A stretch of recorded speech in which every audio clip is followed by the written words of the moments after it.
Today's video is brought to you by the all-new Vortopt Countertop reverse osmosis system, one of the best ways to get clean, healthy water at home. Initially, as I'm putting this in my kitchen, it may seem compact and small, but don't be fooled by its look, which does look stylish and has quite a few features. It can hold around 7 liters of water. Unlike other filters, once you fill up the water, there's no installation needed. Just plug in, press the power button, and you're ready to go. It starts off with the child lock being enabled and turning back on after being idle, so in case you have kids that might play around, it's there because you're able to get regular temperature water to boiled water of up to 100 degrees Celsius. Not just that, but it can fill up your glass pretty quickly. This goes all the way up to filling up to 500 milliliters, and once you're done, you can remove the bottom cap to clean, and it's also easy to replace the filters when it's time by just removing the back piece and twisting the filter. The ease of use makes it really convenient to manage and keep.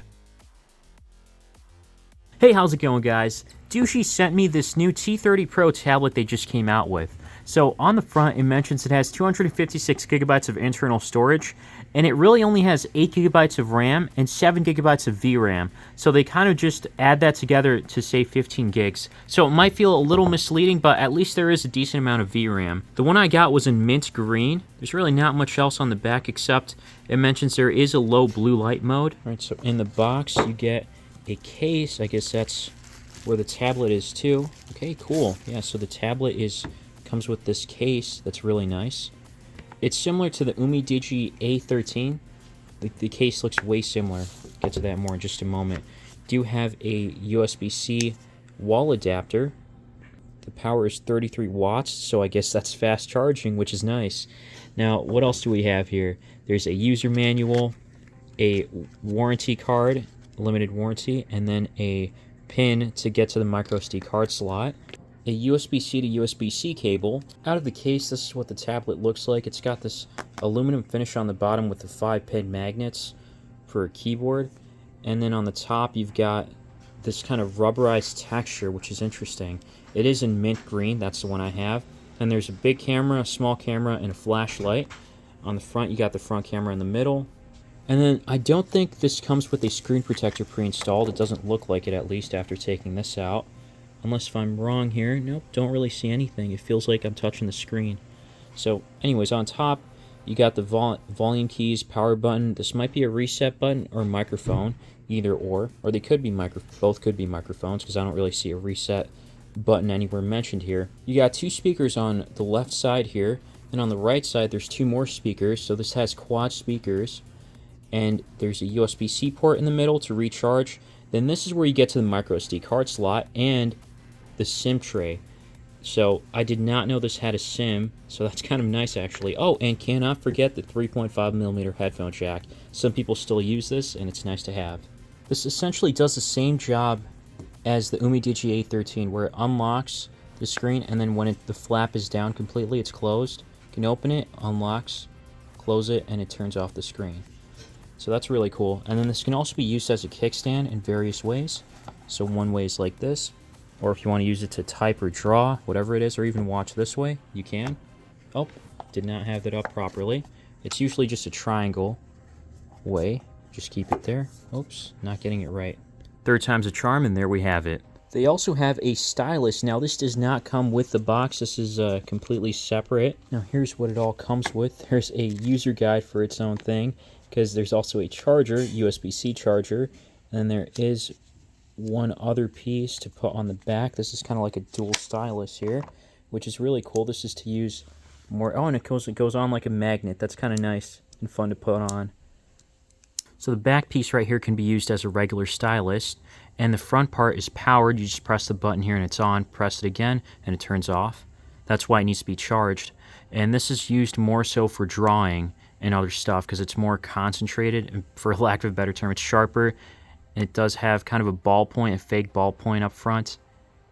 So yeah, it's nice that they have this. The screen seems decent. It gets decently bright. Nothing too high end though. I think it's a little less than the Fire 11 Max or Fire Max 11 that has 410 nits. So I think this might be just a little below that.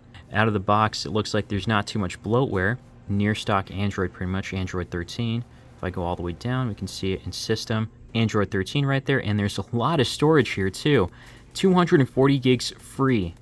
Only 6% is used. That's so much, honestly. Right, so the cameras are really nothing to be too excited about. Let me turn this around. The front camera is actually decent for Skype calls or whatever it might be. The beauty filter is all right.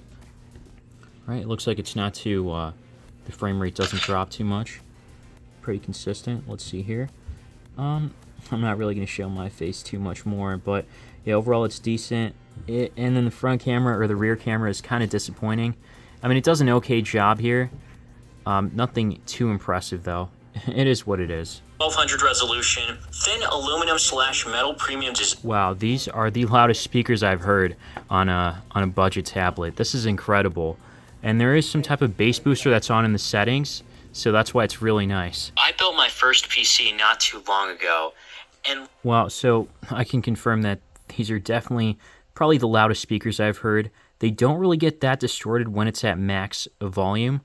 And with that, along with that, it also has wideband level L1, so you can watch videos at 1080p on Netflix and other streaming services. This really makes it one of the best tablets, budget tablets for media consumption, I would say. Great speakers, wideband L1 to watch videos at 1080p or 1440p on YouTube. And then, not to mention, there's also a really nice battery on here, an 8500 plus milliamp hour battery. It's like 8580, I think. So that'll last you pretty much the whole day with some decent usage. And just to clarify, I think it's just like one speaker's emitting on this side and then the other's emitting on this side. But nonetheless, it's wonderful. Moving on to performance, your day-to-day tasks or even multitasking is going to be just fine on here because it does have 8 gigabytes of RAM, which is quite a bit. The Geekbench benchmarks showed kind of a mixed score results. So 713 is a CPU, single core, and 1830 is a multi-core score. The GPU is at 1220, the compute score. And the CPU, it's running is like an MT8781, right? MT8781. GPU is ARM Meli G57 MC2. I want to say this is similar to what I saw in either the ONN 11 Tablet Pro, the GPU, and the Amazon Fire Max 11 had the same GPU. I think the CPU might have been a little different on the Fire Max 11. I'll have to double check on that. But nonetheless, on a device like this, I'm hoping that it can work a little better. The clock speed is 2.2 gigahertz.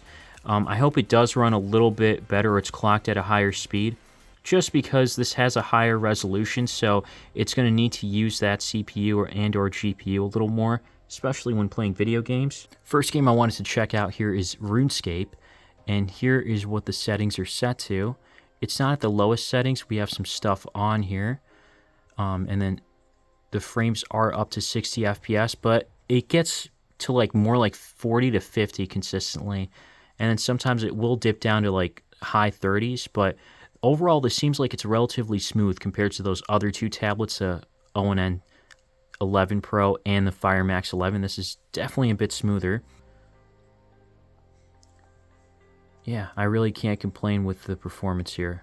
Obviously would have loved to have consistent 60 FPS throughout, and I guess you could if you lower the graphics settings. Next game here is Genshin Impact, and it seems to run pretty well. This is at the lowest settings at 60 FPS. You're not going to get 60 FPS consistently, and there's going to be more frame rate drops. Can't talk today. But nonetheless, it's playable. Now, if I step it up to medium, I don't know if it'll be able to handle it, to be honest. So I'm a little disappointed with what they chose here for the CPU and GPU. Oh, look at that. That is terrible. Oh my gosh. Okay, I think it's stabilizing everything. Here, let's see. Nope.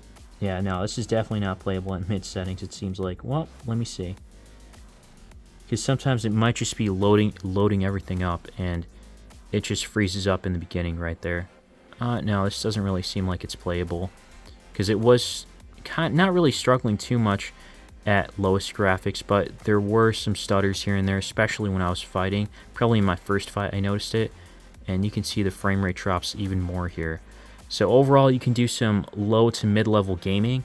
That's fine. I wish they chose different processors for this, because that would have been much nicer. It would have handled stuff a lot better, in my opinion. Or, actually, I don't know if they should have kept the graphics to 1920 by 1080 is what I was going to say, because I think that's more than enough for a tablet personally, if you're going to be watching videos at full HD 1080p, or if you scale it up to 4K, but that's like, I don't really know of any budget tablets that have a 4K screen. That would be interesting to see on one. Maybe one day we'll see it soon. But yeah, nonetheless, this is still a compelling tablet for media consumption because of those speakers on the side, having Widevine level L1, battery life, the battery being pretty big. So all these make it one of the best tablets for media consumption. And can't forget the case. It's a nice little addition because, I mean, I usually don't get cases for my tablets. So the fact that it came with one is amazing. It's awesome. But if you're on a tighter budget, there is the Amazon Fire Max 11. This basically has a brighter screen, and it has a 1920 or 2000 by 1200 resolution, which can play videos at full HD 1080p on all streaming platforms. So this is also a little bit cheaper too, so definitely check this out. I have a video or an annotation I'll have on the side here where you can check it out. But you have to remember one thing, that this is going to be stuck on Fire OS, so you're not going to get the full Android experience and freedom that you get here. So keep that in mind, and that can be a deal breaker for some. But again, check out the video and see for yourself. Otherwise, I'll have a link below to get this tablet. As always, guys, thanks for watching.